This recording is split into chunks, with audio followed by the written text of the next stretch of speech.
Welcome to the program subject English 2. My name is Tina Dale, and in this brief introduction I'll talk about three things. First, we'll talk about learning objectives.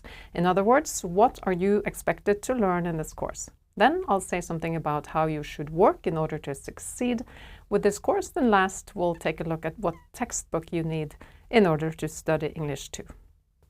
Okay, so learning objectives. It is the curriculum and the competence aims that tell us what you're expected to learn in this course. It will not come as a surprise to you that improving your language and your communication is an important aim in English 2. You should, by the end of the course, be able to use a rich, accurate and varied language. So, while you work with the topics in this course, keep in mind that you should write down and work with the advanced and academic vocabulary as you go along. When it comes to grammar, you are expected to express yourself in a correct manner. You have studied this earlier, but if you need a refresher, you have access to a language package at the very end of this course. So, if you can't quite remember the difference between it and there, or whether it should be have or has, nice or nicely, it might be helpful to check out this part. Take the quiz, and if you ace it, you don't need to study the accompanying film. If you fail, the film will be of great help to you. Now, the English 2 curriculum also aims at improving other academic skills connected to studying, reading, and writing. You should be able to find and use appropriate sources in a critical way. You should also be able to write texts with defined content and appropriate style and structure.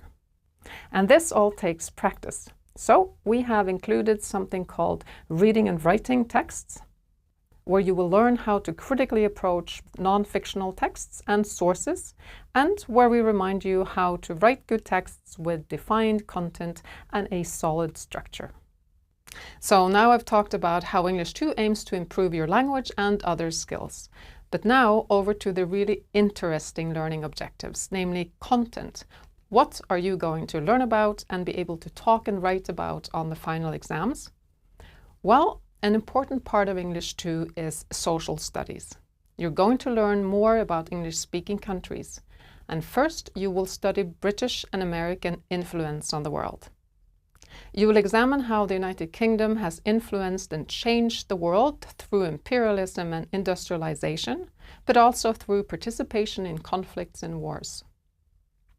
The British also influenced the world with their early system of government. So you will also examine how democracy functions in Britain and how their political system is structured. Then you'll move on to exploring how the United States has influenced and changed the world through ideals such as freedom, democracy, and individual rights.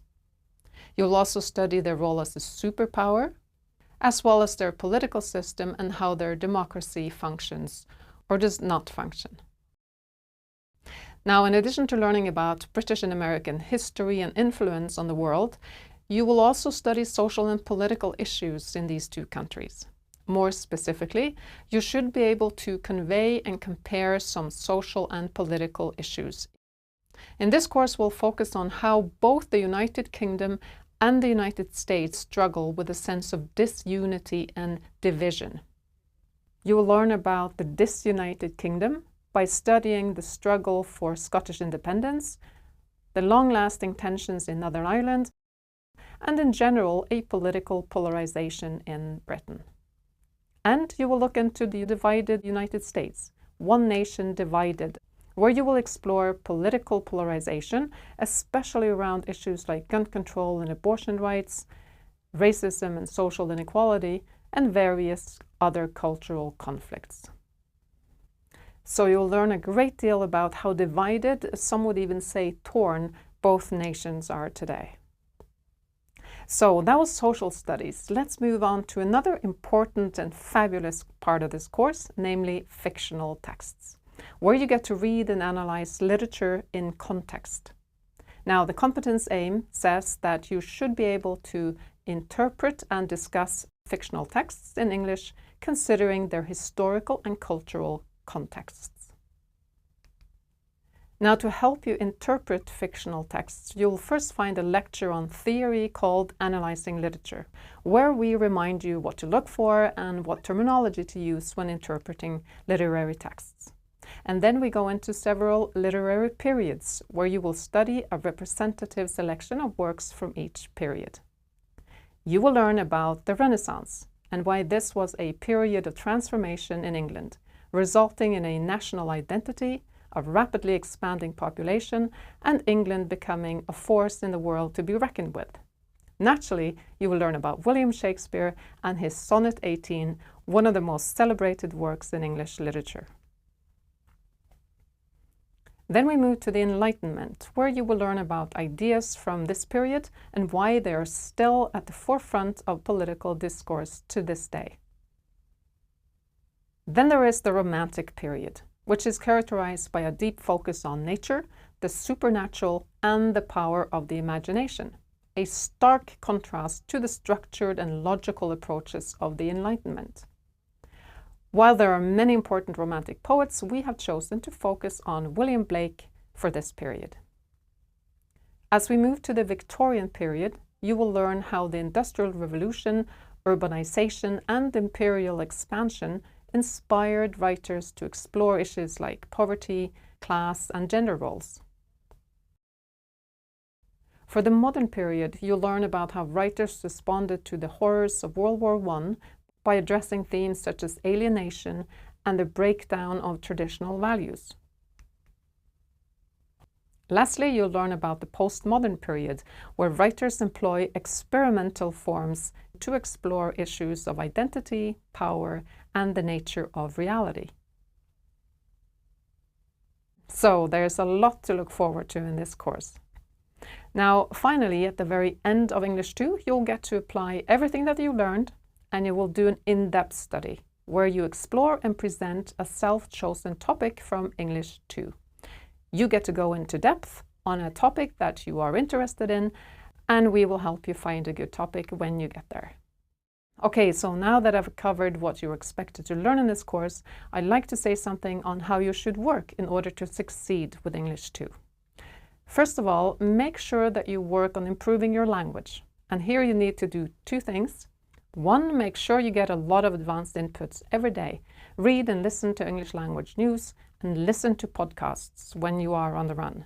Set the language on your phone and computer to English. Replace Norwegian subtitles with English ones. This will do wonders for your active vocabulary and your fluency. Then you should also get as much practice as possible. Write in English every day and speak English to anybody and anything. Daily practice will make it much easier for you to speak and to write on your final exams. Now, other than that, in order to succeed, just follow the plan. Just follow the program in Ask. Now, you need to read a lot in this course. There's a lot to learn, but the curriculum is fascinating. Read the pages we refer to carefully. Take the time to think and reflect on what you're reading, and always take notes while studying. Taking notes helps you stay focused, solidify terminology, and it helps you better understand and remember the material. Keep in mind that you can bring both your notes and your textbook to the exam, so your notes will come in handy. Now, also make sure to complete the tasks that we refer to. It is when you reflect and think critically about these topics that real learning takes place. Our experienced teacher and censor has created a mind map for each topic, and the mind map summarizes what you should know for the exam. It can also serve as an outline or a checklist for you. Now, finally, when you have completed a topic, talk about it as a practice for the oral exam. See if you can speak about the topic for, say, 8 to 10 minutes. You are ready to move on to the next one. So this is how you should approach the topic by following the plan in Ask. Now, additionally, I'd just like to mention that you're always welcome to use our forum and ask our teacher if you have any questions. You will get a quick response. Also, submitting 2 written assignments is highly recommended. You will receive valuable feedback and guidance. And now, last, we strongly encourage you to sign up for the mock oral exam. You will get to prepare for a topic in advance, and our experienced examiners will help you master the oral exam by listening to you and offering useful advice for the actual exam.